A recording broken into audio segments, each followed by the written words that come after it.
மகாஜனங்களே அப்படின்னாங்க. ஆனா இன்று 1,31,00,000 பெண்களுக்கு அந்த மகளிர் உரிமை தொகையை வழங்கி இருக்கக்கூடிய ஆட்சி திராவிட முன்னேற்ற கழக ஆட்சி. அது மட்டும் இல்ல, மறுபடியும் நம்ம ஆட்சி தான் வரப்போகுது இல்லையா?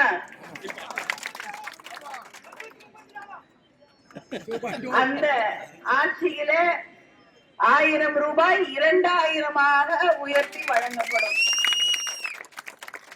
முதலமைச்சர் சொன்னா நிறைவேற்றி தரக்கூடிய முதலமைச்சர். அதனால அந்த 1000 ரூபாய் 2000 உங்களுக்கு உயர்த்தி வழங்கப்படும். நீங்க எல்லாம் ஆவலோடு எதிர்பார்க்கக்கூடிய இன்னொரு வாக்குறுதி இருக்கு. அது என்ன? 8000 ரூபாய். நீங்க சொல்றாங்க பாருங்க, அங்க சொல்லுங்க எவ்வளவுமா? 8000 ரூபாய் கூப்பன். நம்முடைய முதலமைச்சர் அவர்கள் உங்களுக்கு எதிர்கட்சியில சொல்றாங்க, நான் ஃப்ரிட்ஜ் வாங்கி தரேன், இதை வாங்கி தரேன், அதை வாங்கி தரேன்னு.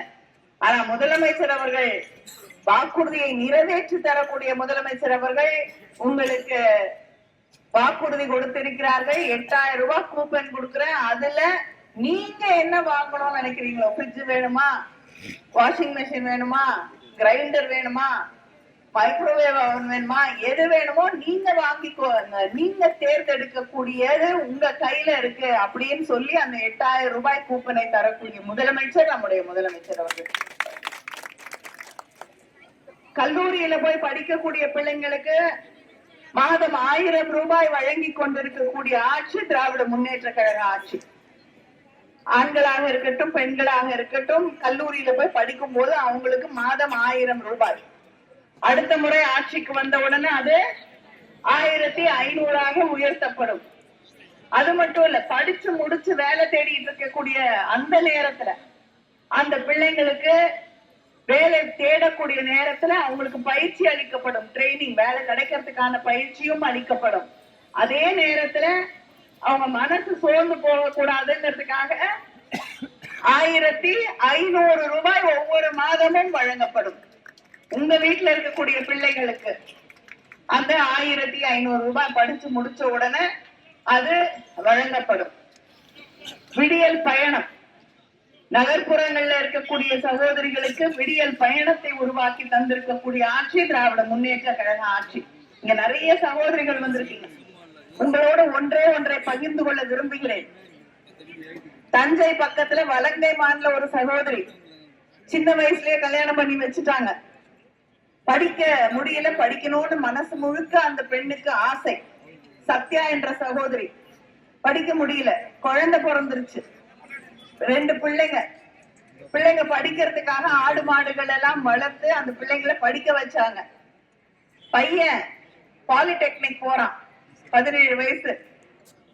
17 ஆண்டுகள் திருமணம் முடித்து அந்த சகோதரி தன்னுடைய மகன் பாலிடெக்னிக் போய் கல்லூரியில படிக்கும் போது நம்முடைய முதலமைச்சர் கல்லூரியில போய் படிக்கக்கூடிய சகோதரிகளுக்கு புதுமை பெண் திட்டத்தின் வழியாக 1000 ரூபாய் தருகிறேன் என்று அறிவித்த போது, உங்களுக்கு கட்டணமில்லா பேருந்து என்று அறிவித்த போது, அது மட்டும் இல்லாமல் மாதம் 1000 ரூபாய் உங்களுக்கு உரிமை தொகையாக வழங்குகிறேன் என்று அறிவித்த பிறகு என்னாலையும் போய் கல்லூரியில படிக்க முடியும், என்னுடைய நீண்ட நாள் கனவை நிறைவேற்றி கொள்ள முடியும் என்று இன்னைக்கு தன்னுடைய மகன் படிக்கிற அதே வகுப்புல அந்த சத்யா என்ற சகோதரி படித்துக் கொண்டிருக்கிறார், 3வது ஆண்டு.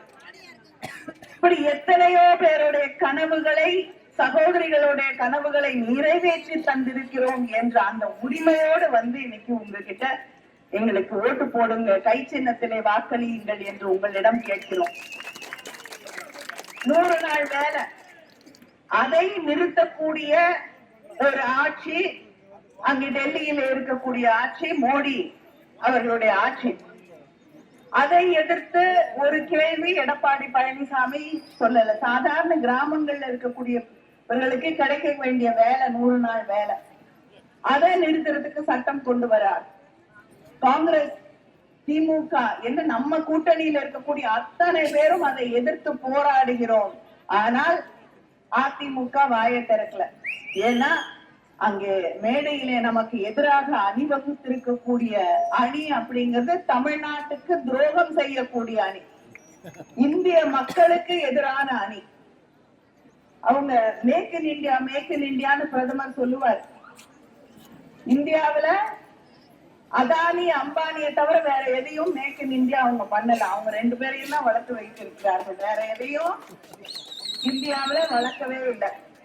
அது மட்டும் இல்ல, இங்க அவங்களை பார்த்து நம்ம எடப்பாடி பழனிசாமி அவர்கள் கை கட்டி பயந்து கொண்டு நிற்கிறார். ஆனா அங்க இவர் யார பார்த்து பயப்படுறாரோ அதே மோடி அமெரிக்கால இருக்கக்கூடியவர்களை பார்த்து பயந்து கை கொட்டி கொண்டு இருக்கிறார். அதனால இது வரிசையா வருது.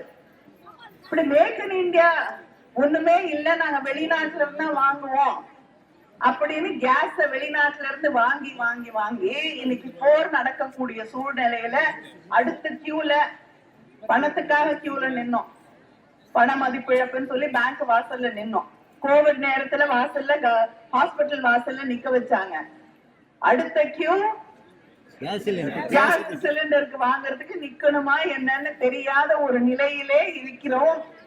அதனால ஓட்டு கேட்க வரும் பொழுது முதல்ல அதுக்கு ஒரு வழிய பார்த்துட்டு அதுக்கப்புறம் ஓட்டு கேட்க வாங்க அப்படின்னு அவங்களை திருப்பி அனுப்பணும். நாட்டுக்காகவும் மக்களுக்காகவும் எதையும் செய்யாத ஒரு ஆட்சி அவர்கள் நடத்திய ஆட்சி.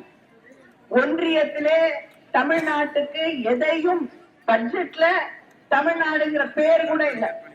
முன்னாடியாவது ஒரு பேருக்கு திருக்குறளை படிப்பாங்க, இந்த தடவை திருக்குறளையும் மறந்தாச்சு. ஆனா அந்த கூட்டணி மறுபடியும் மறுபடியும் தமிழ்நாட்டுல இருக்கக்கூடியவர்களை பார்த்து தமிழ்நாட்டுல சட்டம் ஒழுங்கு சரியில்லை, வேற எதுவும் சொல்றதுக்கு இல்ல. பிஜேபி வாட்ஸ்அப்ல தனக்கு நினைக்கிற பொய்யெல்லாம் வாட்ஸ்அப்ல செய்தியா போட்டு விடுவாங்க. வாட்ஸ்அப் அதே போல இன்னைக்கு தமிழ்நாட்டுல ஒரு பொய்ய பரப்பணும்னு நினைக்கிறாங்க, இங்க சட்டம் ஒழுங்கு சரியில்லைன்னு. இன்னும் அதிக பாதுகாப்பை உருவாக்க வேண்டும் அப்படின்னு நினைக்கிறது தப்பு இல்லை. அதுதான் நம்மளுடைய முதலமைச்சர் அவர்களுடைய யார் தவறு செய்தாலும் அவர்களுக்கு சட்டப்படி தண்டனையை வாங்கி தந்து கொண்டிருக்கக்கூடிய ஆட்சி திராவிட முன்னேற்ற கழக ஆட்சி. ஆனா நம்ம பார்த்து சட்டம் ஒழுங்கு சரியில்லைன்னு சொல்றாங்கல்ல, அவங்க கிட்ட நான் கேக்குறேன்,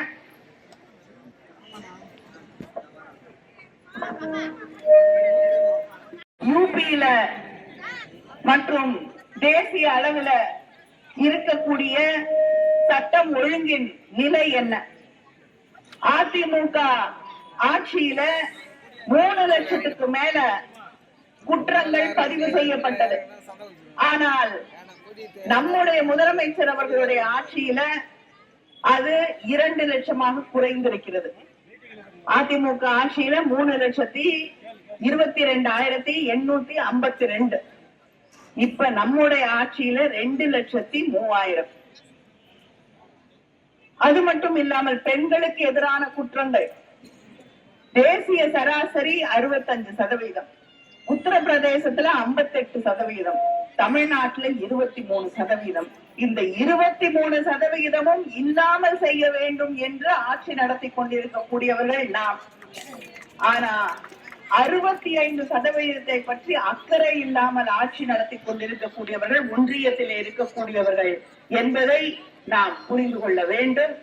இவங்களுக்கு நம்ம பார்த்து எந்த குற்றமும் சொல்லக்கூடிய யோகிதை இல்லை, அருகதை இல்லை. ஏனென்றால் தமிழ்நாட்டுல நம்ம வரி கட்டணும்னா 100 ரூபாய் வரி கட்டணும்னா நமக்கு திருப்பி கொடுக்கறது 29 ரூபாய்.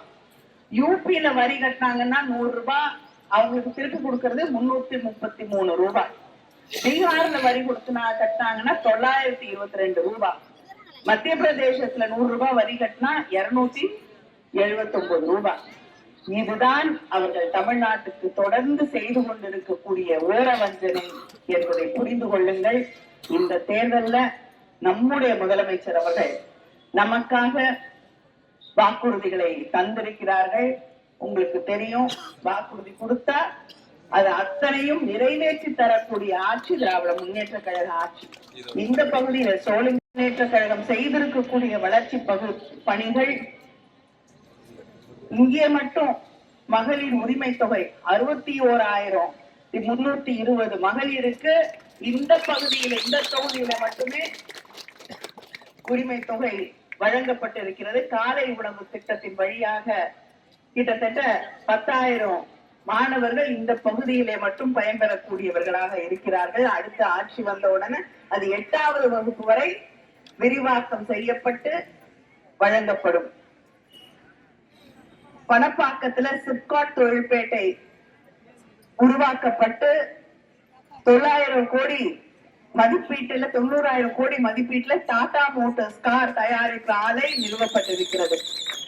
இதன் மூலம் 5,000 புதிய வேலை வாய்ப்புகள் உருவாக்கப்பட்டுள்ளது. கிராண்ட் அட்லாண்டியா நிறுவனத்துல நான் லெதர் ஃபுட்வேர் பார்க் தோல் அல்லாத காலனி தொழிற்சாலை 1,500 கோடியில் அமைக்கப்பட்டு அதுல 85% வேலை வாய்ப்புகள் பெண்களுக்கான வேலை வாய்ப்புகளாக உருவாக்கப்பட்டிருக்கிறது.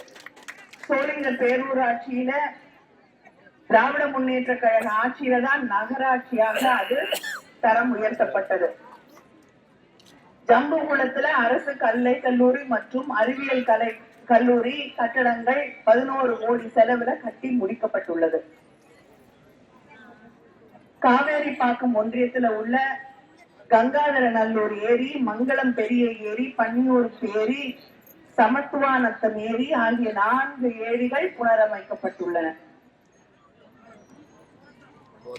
இங்க ராணிப்பேட்டையில இந்த சோழிங்கல்லூர்ல அதிகமாக அவங்க வேலைக்கு போகக்கூடிய நேரத்துல குழந்தைகளை பாதுகாப்பதற்காக அதிகமாக குழந்தைகள் காப்பகங்கள் இந்த பகுதியிலே உருவாக்கி தரப்படும் என்று இந்த தேர்தல் அறிக்கையை நம்முடைய முதலமைச்சர் அவர்கள் அறிவித்திருக்கிறார்கள்.